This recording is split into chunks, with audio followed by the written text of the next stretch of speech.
আসসালামু আলাইকুম আবু ভাইয়া, শুভ সকাল। বেগুন কেমন আছেন? আশা করি তো বেগুন বহুত বহুত বেশি ভালো আছেন। আলহামদুলিল্লাহ, আমিও বহুত বেশি ভালো আছি। প্রতিদিনের মতো আজই একই কি রান্না বান্না করতাম, ইনে আনারাল্লাহ শেয়ার করতাম। আশা করি রাজিয়ার তুড়ি আনারা তুমি বহুত বেশি ভালো লাগিব। ভালো লাগিলে লাইক কমেন্ট ফলো করি আর পেজের পাশে থাকিবেন ইয়ানে আশা করি।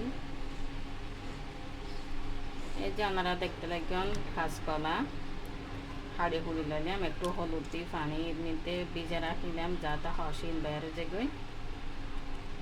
এই যে এটা জিরে সারা সারা ওনারা দেখতে দেখবেন এই বিয়া মানে হস বাইরে গিয়ে আর কি। হস যদি বের নয় রান্না করলে একটু মানে সারা সারা হইতে হয় জ্বলিবে। এভাবে হলুদ পানি ভিজে দিলে মানে হসিবে বালা করে যেগুই। একটু ভিজিল তারপরে বালা করি নর্মাল পানি দিয়ে ধুই রান্না করতাম।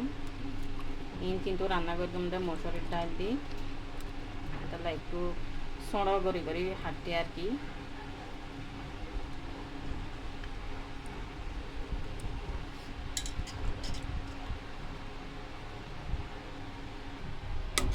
এই যে ডাইলও সিদ্ধ করা দিলাম।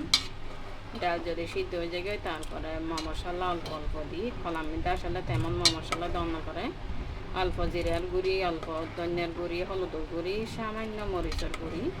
মরিচের গুঁড়ি ন দিলেও 3-4 কাঁচামরিচ পানি করে দিলে ওই জায়গায় এভাবে দিই। আবার মানে একটু ডালের মধ্যে গিনুতে সিদ্ধ করে তারপরে কলাই দিয়ে দিলাম। তারপর সুন্দর মতো পেঁয়াজ রসুন দিয়ে বাগার দিয়ে দিলাম। বাগার দিয়ে সুন্দর মতো রান্না করে ফেলিম আর কি। তারপরে ধনিয়া পাতা দিলাম আর দিলাম, বহুত বেশি ভালো লাগে এই কলার তরকারিবে। মুরগি রান্না করলাম, মশলাও সুন্দর করে হাঁড়ি করে নিলাম। পেঁয়াজ কুচি, পেঁয়াজ একটু মানে গ্রেড দিয়ে না যে সোনো সোনো করে নিলাম। আদা রসুন, এরপরে একটু সোনা কচু চিনি নিলাম। ইনো শুটকি দিয়ে রান্না করলাম।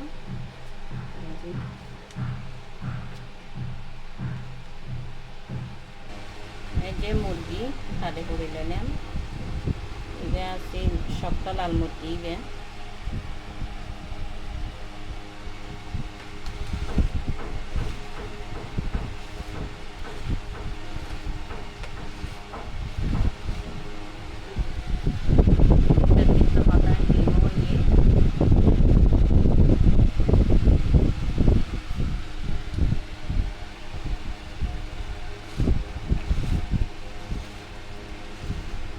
রান্না বান্না আজ এতটুকু।